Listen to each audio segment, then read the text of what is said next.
AI skeptics everywhere are having a major I told you so moment. Over the last couple weeks, we've been seeing how one of the biggest trends in AI adoption is backfiring badly, generating big bills for big tech. The trend I'm talking about, and what you must have already heard of, is token maxing. Just a few weeks ago, it seemed like it was the thing to be doing inside many tech companies. The basic idea was that to track real innovation and productivity, one could track an employee's token usage. Tokens, by the way, are the units of data that AI models process. And while different companies measure tokens differently, it's generally considered to be equivalent to about a word and a half in the English language text. All the famous tech companies like Meta, Amazon, OpenAI, and others had even set up formal or informal leaderboards to record token usage. They were even encouraging engineers and developers to compete with each other to see who could use the most tokens. But all of that has started falling apart. Just last Friday, Amazon announced that it was scraping its internal leaderboard called Kiro Rank. Financial Times reported that employees were trying to boost their scores artificially through unnecessary activity, and that was driving up Amazon's compute costs. Even Microsoft has cancelled most of its internal Cloud Code licenses in its Experiences and Devices division. This move is supposed to be effective from June 30th, 2026 onwards. The reason is pretty much the same. The token based billing system consumed the company's annual AI budget far ahead of schedule, and so the company is redirecting its engineers to its own AI coding assistant called GitHub Copilot CLI. Now, the billions worth of spend on AI, specifically about $725 billion, is based on a promise. That number, by the way, is the combined amount that Amazon, Microsoft, Google, and Meta are all spending just this year on AI infrastructure. Things like data centers, chips, compute power. And the promise, the very large bet on the table, is that AI will be so productive, so transformative, that the returns will justify the cost. That AI will eventually be cheaper and faster and better than human labor. But this month, at least three companies have shown us whether that bet is paying off. And the answer, if we're being direct, is no one is sure yet. Welcome to Daybreak, a business podcast from the Ken. I'm your host, Resha Verghese, and every day of the week, my co-host Nikta Sharma and I will bring you one news story that is worth understanding and worth your time. Today is Friday, the 5th of June.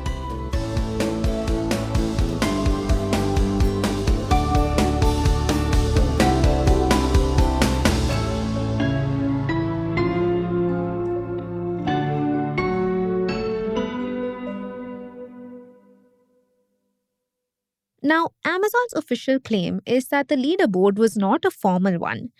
The company had reportedly also told its employees that AI token statistics would not be tied to performance evaluations.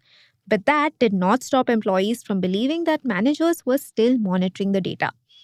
A current employee told Financial Times mid last month that he believes the managers who track the numbers are creating perverse incentives, causing some people to be very competitive about the usage. One employee even admitted to 404 Media that they cheated their way up the leaderboard after they were told in a performance review that they're not using AI enough at work. Another claimed that the pressure to use AI tools was just so much and was the reason why several employees were using AI agents to maximize their token usage. Dave Treadwell, a senior vice president at the company, maintained that while the leaderboard had been built with good intentions, the token maxing was costing Amazon. He reportedly told staff, please don't use AI just for the sake of using AI. Now, Amazon is not the only company to have suffered through this kind of an arc. In April this year, Praveen Nepali Naga, the CTO of Uber, confirmed that Uber had burned through its AI budget for an entire year in just 4 months. And guess what? This was apparently after the company encouraged staff to use AI as much as possible. The information also reported that the company even had a similar leaderboard that was tracking internal usage. Just this week, though, Bloomberg reported that the company now has a spending limit per employee, $1,500 per month per tool. And not just that, Andrew McDonald, the company's COO, expressed some doubt in the more AI use means more productivity hype in a recent podcast. He said, and I'm quoting here, maybe implicitly there's more that is getting shipped. But it's very hard to draw a line between one of those stats and say, okay, now we're actually producing like 25% more useful consumer features. Just imagine. This is a COO of a company that blew through a year's budget in 4 months, is forced to set a spending limit on its employees, and now he's still struggling to justify the cost. What both Amazon and Uber both illustrate here is something that analysts are now pointing out explicitly. They call it Goodhart's Law. It basically says that when a measure becomes a target, it stops being a good measure. So, the moment token consumption became tied to something employees could see and compete about, it stopped measuring productivity and started measuring something else. Something more like anxiety, specifically the anxiety of being seen as someone who isn't using AI enough. With Microsoft, though, the story goes a little beyond just employee usage exploding because of anxiety. Stay tuned. In mid May, Microsoft began canceling Cloud Code licenses for its Experiences and Devices division. This is the group that builds Windows, Microsoft 365, Outlook, and Teams, by the way. The company's engineers were told to switch to GitHub Copilot CLI by June 30th, which is the last day of Microsoft's fiscal year.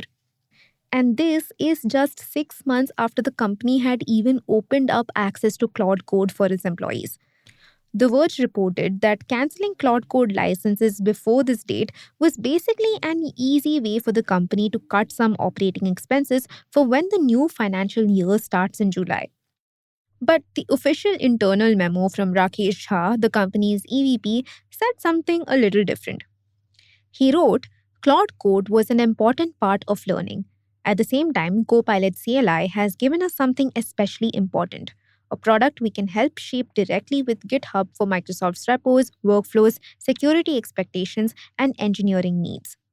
So basically, what that means is that engineers have now learned what they need to from using tools like Claude, and now they need to focus on unifying internal toolchains. Just one small hitch in that plan, though.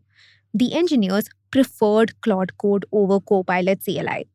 The adoption was quick and its rate was high, and that combined with the token based pricing meant that the cost escalated much sooner than the company's budget projections had anticipated. Another reason is that the rising internal popularity of Claude Code was spelling a branding problem.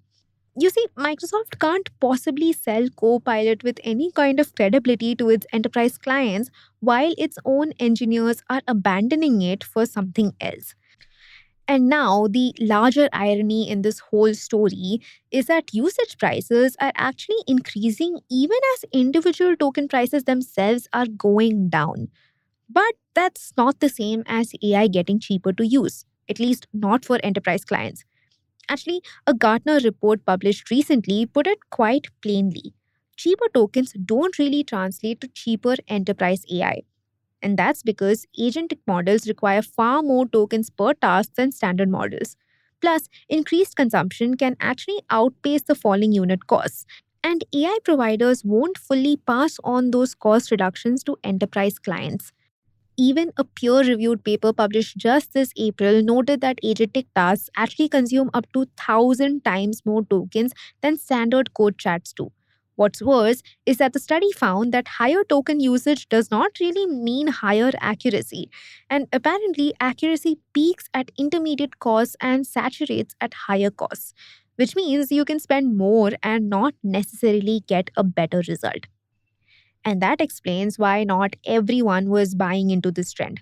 Take Ravi Kumar S., the CEO of Cognizant, the American IT company, for example. He called token maxing a vanity metric just this Monday. His argument was basically that knowing when to use AI and when not to is the actual skill. And the companies that figure that out will outperform the ones who are gamifying adoption with, say, leaderboards. Now, the promise of AI has always been that it would be cheaper than human labor. What this month showed is that things aren't all that straightforward, and that AI is in fact becoming more expensive because of how companies have chosen to incentivize its adoption by measuring the wrong thing, rewarding quantity over quality, and introducing competition and anxiety where it need not have been.